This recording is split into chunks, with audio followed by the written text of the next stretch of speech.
I'm with Aldo from Audio Wireless. I'm going to express an interest because I actually bought one and I didn't know what it was called. And I've just discovered it's a DADM 226. Right, well, first let me say thank you. And nice to see you all back again. We are in another IBC. Proud to be here, as always. I would like to show you some of my toys today. And as Simon said, he's already bought one. And I hope your experiences are good. I switched it on and it works. That's what it meant to do. It's entirely trouble-free. Excellent, thank you. Right, this black box, what it is, it's a antenna distribution as well as it's a DC distribution box, mainly designed for sound back. And I will say this, not just for this brand, what we done, anyone who's using more than 3 radio mics, they should go and get a good antenna distribution module to simplify their bag and simplify all the crosstalk between the receivers.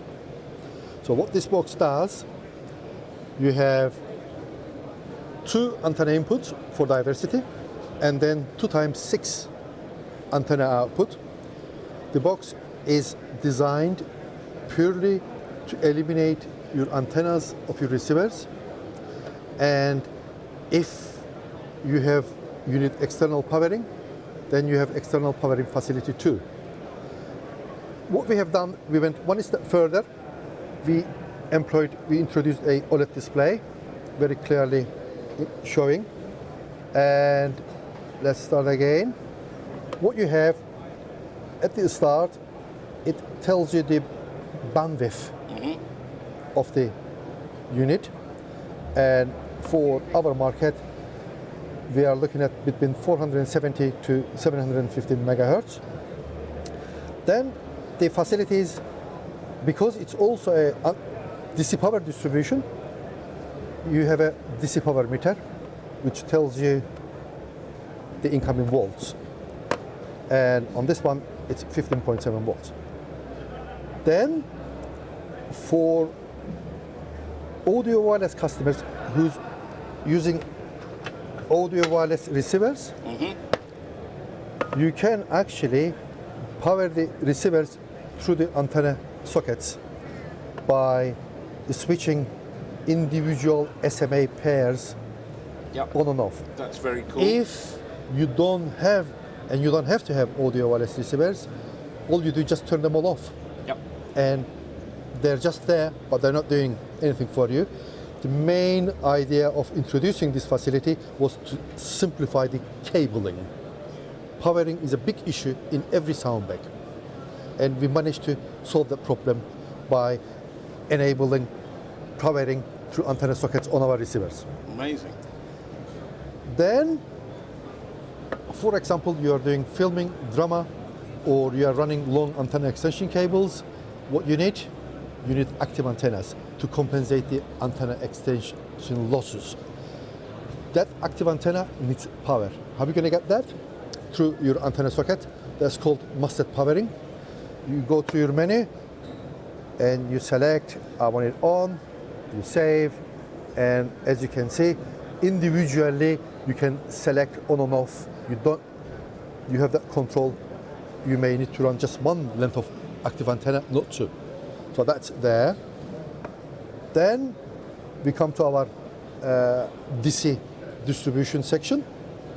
Each port is switchable. Each port of whether you are taking DC in or you are DC out, all protected against shorts, overcurrent. You can hardly blow it, but I am sure someone will, and that will prove me wrong, but I hope not. So simply, that's what it is. And I'm glad to hear your feedback, Simon, that it does what it says on the tin. It's actually exactly not tin, what it says it's a machined CNC box from solid. It's aluminium, black anodized, all laser marked, and I hope it will retire us. I can tell you that on my carts, it went in the cart. I switch the cart on every morning. I don't even think about the antenna distribution, it just does it. Excellent, that's what I want to hear. But of course, this is now the small one. This is the This little is the brother. baby. This is the little brother. Yeah. Since then, we are just about putting into production something that a lot of people I know on IPS, from IPS websites, from the feedbacks, from the emails that I'm getting, that they are waiting for this box. This is the big brother. Got you. And this is called digitally tuned antenna distribution module. It has everything that this little brother has, and in addition, you have digitally tuned antenna distribution module from all the way from 470 to 720 megahertz, and you can tune it in center frequencies. And if you go to the menu, I should be able to explain what it does. And how wide, just before we go there, how wide is the window of tuning? Factory default, or the minimum bandwidth that we decided that it should be on to give a bit more flexibility, is around 24 megahertz. However, we know that some customers, some users, some recorders, they will want even wider tuning bandwidth. You have an option on the menu that you can choose 24, 36, 48 megahertz. On this unit, first two ports, they can be either wideband or they can be all narrowband. So you got that option. You can have two of the first ports wideband, and you can have rest to be narrowband. That's really clever. And this is very useful. Say, for example, if you were to still use your channel 70 radio mics, or we have got a new band, hopefully given to us in 960 meg, then you don't have to worry about changing anything. You just set your mode and off you go. And furthermore, most of the new modern receivers now, they have scan mode on them, so you can scan. So how are you going to do it? In the menu, you set all the output port, or your input actually, to wideband. Then you can press your scan on your receiver, you find an empty channel, you look at what frequency it is, you can go and dial the frequency or the frequency channel, and automatically it will tune to the narrow window that you wish. So let's go through the menu quick as we can. Next menu is voltmeter, because it has got actually 6. It's a big brother, so it has got 6 DC outputs. So it's telling you the volts. Then the next one, on the top line, you have your center frequency. Yeah. And this one is tuned, currently it's 486, Yep. which is tunable by you anywhere from 470 to 718. The next line, it gives you the TV channels. And this one is telling us it's between 21 to 24, so that means 24 meg. And it tells you real frequencies from 474 to 498 megahertz. And if we wanted, we can actually change the frequency. As you can see, it's changing either way. And it's already changed from 20 to 23. Yep. So once you change the center frequency, it moves, the window moves, but all the information is there. So you know exactly what you need to set your receivers into. And the TV channels at the moment, is that UK 8? These are purely UK, Yep. which also EU, 8 megahertz bandwidth. Yep. I am sure there might be some confusion that it might be for USA, which is 6 meg, but at least we have the numbers on there, so they can tell from the numbers. But if needed be, we may have to improve the software and offer also option UK 8 or 8 meg channel, or 6 meg, or even 7 meg for Japan and Australia. So tell me about the bandwidth. Okay, this digitally tuned equipment, rather than just having a fixed factory setting bandwidth, it gives the option to the user, so you can have selectable bandwidth from the menu. Let's get there. It says window. I'm not sure if I my choice of words are correct, but window means Works for me. exactly good. Then you can actually select, as it's highlighted there, 24, 36, and 48 megahertz. And even if you don't know what you have chose, you can set it and go back one step and have a look at what the frequencies became. Yeah. And you will see from there that it corresponds. What you have chosen, it's same as what you would have set. So we feel that it's a very useful facility to have. I'm getting mixed up with the menus, but it's okay.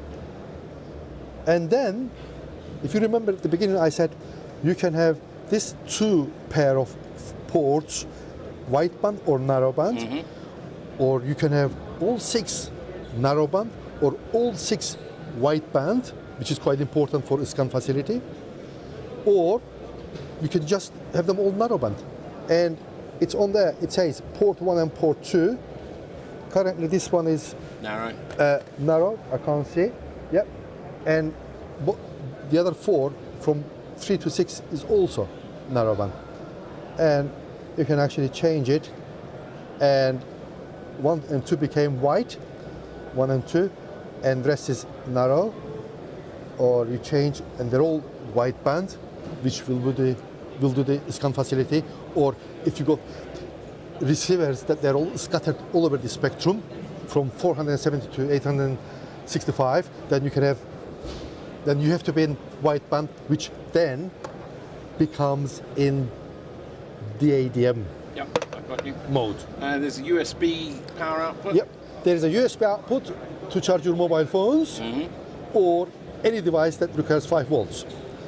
And then as for powering, like on the DADM, this time you have 6 DC output, and all these outputs, they are all individually, you can turn them on and off. Same facilities as we have talked about on the ADM exists in this big brother. Wow. And it's called Okay. DTAT. It stands for Digitally Tuned Antenna Distribution Amplifier 2 to 6.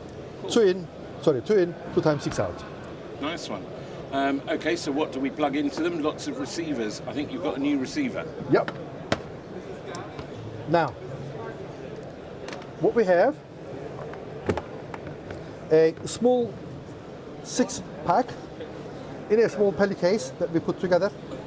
But as you said earlier on, it can be improved, can be turned into a nice system. It uses a DADM module. That's for the cameras. And with it, we have just introduced a new diversity through receiver, which hasn't got any antennas, but because it's our receivers, they can be powered through their antenna socket. If you remember the option I mentioned, you can turn everything and they can be powered through the antenna socket.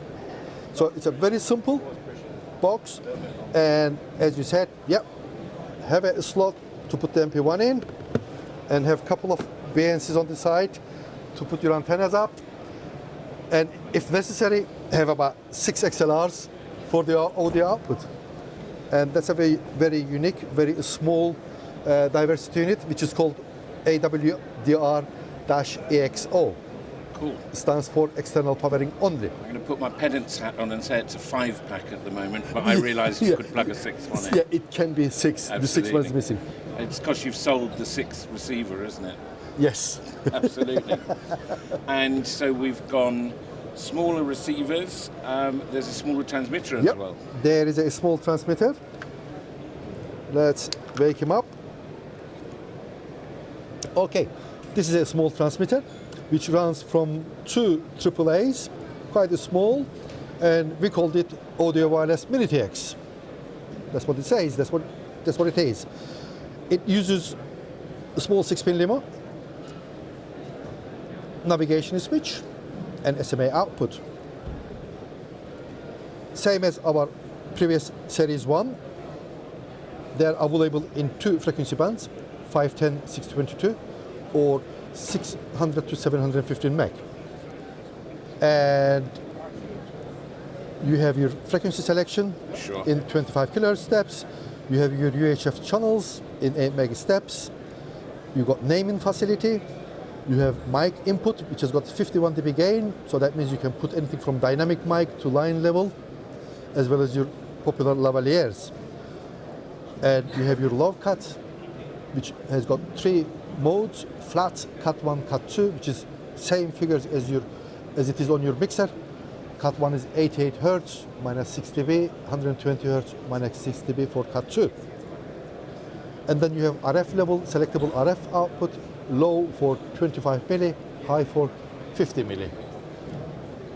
We have another good facility on this, and this is again because of the response and the demand from IPS members.